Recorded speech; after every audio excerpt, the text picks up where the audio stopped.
वंदे मातरम। जय हिंद। मैं चक्रधारी संक्रांत न्यूज से प्रमोद त्यागी।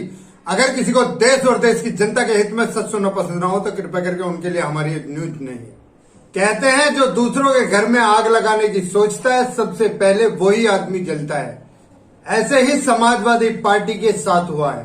समाजवादी पार्टी के अखिलेश यादव ने भारतीय जनता पार्टी के कुछ वो लोग तोड़े जिनको भारतीय जनता पार्टी की तरफ से अब की बार टिकट भी नहीं मिलने वाला था।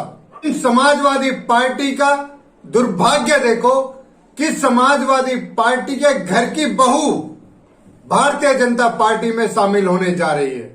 जिस नेता को ये लेकर आए हैं जो अपने आप को सांप नेवला बताते हैं और भारतीय जनता पार्टी को सांप बताते हैं, उन्हीं की लड़की उन्हीं के अपोजिशन में उन्हीं की जगह पर उनको उन्हीं की औकात दिखाने के लिए खड़ी है।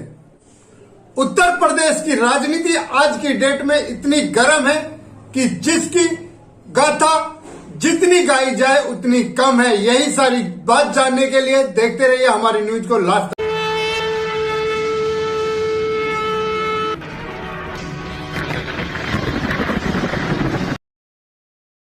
तक। भारतीय जनता पार्टी ने अपने नॉमिनी के नाम डिक्लेयर कर दिए हैं और चारों तरफ जहां जहां पर भी अपने नॉमिनी डिक्लेयर किए हैं वो सारे ही अपने आप में अपनी वैल्यूएशन रखते हैं, अपना वजन रखते हैं और भारतीय जनता पार्टी की जीतने की पूरी उम्मीद है। क्योंकि कहा जाता है कि जिसके साथ जनता होती है जीत उसकी होती है। चाहे हम कितने भी पुलाव बनाएं, कितना भी पुलाव पकाएं, लेकिन जो सच्चाई है वो तो यही है कि भारतीय जनता पार्टी 2022 में भी जीतने जा रही है।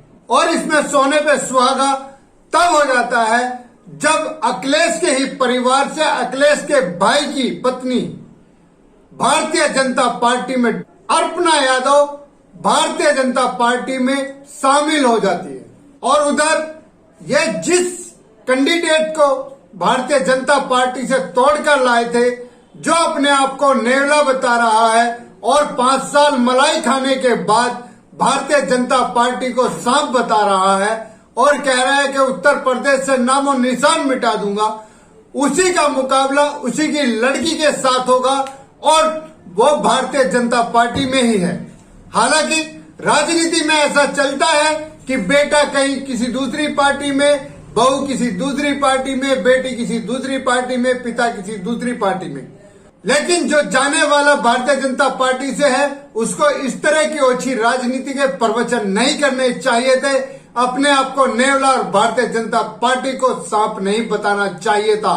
हाँ, अगर वो 2 साल पहले पार्टी छोड़कर जाते या 1 साल पहले भी पार्टी छोड़कर जाते और ये बात कहते तो समझ में आता, लेकिन आज तो जनता को साफ साफ दिखाई देता है कि ये सिर्फ और सिर्फ मनगढ़ंत कहानी है।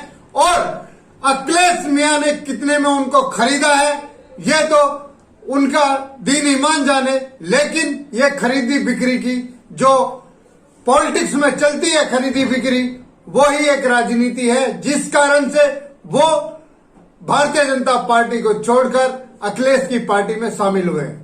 भारतीय जनता पार्टी ने जो भी कैंडिडेट लिया उनकी पूरी तरीके से जांच की है और जांच परख के, और चुनाव आयोग ने भी जांच की है, जांच परखने के बाद ही उनको पार्टी में शामिल किया गया है। लेकिन आरएलडी पार्टी और समाजवादी पार्टी ने 29 लोगों का समीकरण सामने रखा है जनता के, जिसमें से 9 उनके उम्मीदवार जो हैं अपराधी हैं, अपहरण करता है, मर्डर करता है और जाति परिवर्तन करने में सक्रिय आरोप में उनके ऊपर केस चल रहे हैं और धर्म परिवर्तन में उनके ऊपर केस चल रहा है, जिनके ऊपर काफी बड़े बड़े इनाम भी रखे गए हैं। जो मंत्री, एमएलए, पुलिस वालों को भरी पंचायत में भरी रैली में बेइज्जती कर दे, जो उनको थप्पड़ मार दे, उनके गिरवान पकड़ ले, वो नेता किस तरह का नेता होगा यह जनता अच्छी तरह से जानती है। कोरोना का भय अभी तक जनता से गया नहीं था। अगर योगी आदित्यनाथ सीएम नहीं होते तो शायद कैराना के अंदर एक भी हिंदू नहीं होता। लेकिन योगी आदित्यनाथ ने जब हिंदू अपना घर बेच बेच कर प्लान कर रहे थे, योगी आदित्यनाथ ने वहां पर उनको बसाया और उनको उम्मीद दिलाई कि तुम्हारा अब कोई कुछ भी नहीं कर सकता। हालांकि भारतीय जनता पार्टी ने इन अपराधियों का विरोध भी किया, लेकिन अखिलेश नहीं माने, जिसका हर्जाना आरएलडी पार्टी और समाजवादी पार्टी को खुद भुगतना पड़ेगा। आज पूरे प्रदेश की जनता में इस नाम की हलचल है कि अगर समाजवादी पार्टी आई तो फिर से हिंदू मुस्लिम के दंगे होंगे और फिर से फसाद बढ़ेगा और फिर से गुंडागर्दी होगी। अखिलेश का राज आएगा तो गुंडा राज ही आएगा। जनता को यह पूरी तरह से समझ में आ गया है, इसीलिए जनता ने पूरी तरह से मन बनाया हुआ है कि अब की बार भी अगर किसी को जिताना है तो सामर्थ पार्टी सिर्फ और सिर्फ भारतीय जनता पार्टी ही है। उत्तर प्रदेश के अंदर अगर अमन चैन शांति रखनी है और कोई भी क्राइम नहीं रखना है तो योगी सरकार को ही लाना है। यह जनता का मन बना हुआ है। मायावती ने भी आज अपने पत्ते खोले हैं, अपने परिवार के साथ और 4-5 आदमियों को टिकट दिया है और कहा जाता है कि 30-40 आदमियों को टिकट मायावती और देगी। कांग्रेस पार्टी 70 टिकट देने जा रही है और ओवैसी का कोई अता पता नहीं है।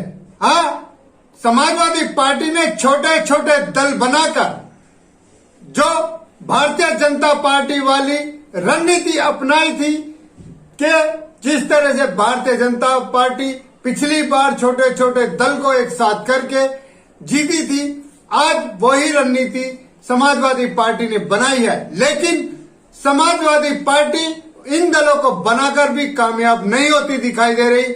वो डर समाजवादी पार्टी को अंदर खाने सताता जा रहा है और भारतीय जनता पार्टी में खाली अकेले योगी आदित्यनाथ ने ही इतनी जगह बना ली है कि वो स्वयं भी अकेले जीत सकते हैं।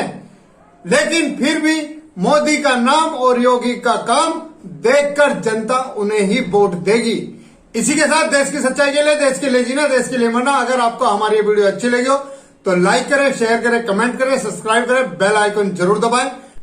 आप हमें अपने सुझाव Instagram, Telegram, Koo app, Facebook, Twitter, YouTube और व्हाट्सएप पे भी भेज सकते हैं। आपके सुझाव को मानेंगे। अब मैं अपनी वाणी को विराम देता हूं। वंदे मातरम, जय हिंद।